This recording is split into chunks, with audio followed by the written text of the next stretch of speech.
ঢাকায় চলচ্চিত্রের এক উজ্জ্বল নক্ষত্রের জন্মদিন। গুণী অভিনেত্রী পারভীন সুলতানা দিতি, যিনি দিতি নামে সবার হৃদয়ে জায়গা করে নিয়েছিলেন। গ্ল্যামার, অভিনয় দক্ষতা আর স্বাভাবিক উপস্থিতি সব মিলিয়ে একসময়ের পর্দা কাঁপানো এই নায়িকা হয়ে উঠেছিলেন দর্শকের অত্যন্ত প্রিয় মুখ।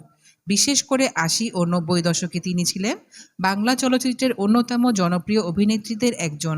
আজ ৩১শে মার্চ তার জন্মদিনে তাকে ভালোবাসা আর শ্রদ্ধায় স্মরণ করছে এন্টার টিভি পরিবার। প্রায় ৪ দশক আগে এফডিসির নতুন মুখের সন্ধানে কার্যক্রমের মাধ্যমে চলচ্চিত্রের পথ চলা শুরু করেন দিতি। খুব অল্প সময়ের মধ্যে একের পর এক সফল সিনেমায় অভিনয় করে নিজের জায়গা করে নেন শীর্ষে। চিঠি কেন আসে না? শুধু দর্শকদের কাছেই নয়, সহশিল্পীদের কাছেও তিনি ছিলেন আন্তরিক ও আপন মানুষ। বাংলা চলচ্চিত্রের কিংবদন্তি নায়ক রাজ্জাক একবার বলেছিলেন, দিতি তাকে বাবা বলে ডাকতেন। পারিবারিক সম্পর্কের মতোই ছিল তাদের বন্ধন, যা দিতির সহজ সরল ব্যক্তিত্বেরই প্রতিফলন। ব্যক্তিগত জীবনে দিতি বিয়ে করেছিলেন চিত্রনায়ক সোহেল চৌধুরীকে। তাদের সংসারে জন্ম নেয় ২ সন্তান লামিয়া ও দীপ্ত। স্বামীর মৃত্যুর পর তিনি বিয়ে করেন ইলিয়াস কাঞ্চনকে। যদিও সেই সম্পর্ক দীর্ঘস্থায়ী হয়নি, তবে পর্দায় এই জুটির রসায়ন দর্শকের মনে আজও দাগ কেটে আছে।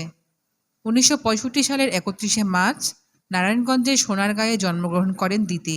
১৯৮৪ সালে চলচ্চিত্রে যাত্রা শুরু করলেও আমি ওস্তাদ সিনেমার মাধ্যমে বড় পর্দায় তার অভিষেক ঘটে। দীর্ঘ ক্যারিয়ারে তিনি শুধু সিনেমাতেই সীমাবদ্ধ থাকেননি, নাটক, উপস্থাপনা, এমনকি গানেও নিজের প্রতিভার স্বাক্ষর রেখেছেন। দীর্ঘদিন অসুস্থ থাকার পর ২০১৬ সালের ২০শে মার্চ এই গুণী অভিনেত্রী না ফেরার দেশে পাড়ি জমান। কিন্তু তার রেখে যাওয়া অসংখ্য স্মরণীয় কাজ আর ভালোবাসা আজও তাকে বাঁচিয়ে রেখেছে ভক্তদের হৃদয়ে। তোমার মুখের কথা না শুনিলে। News desk, dahlia Parveen, enter TV.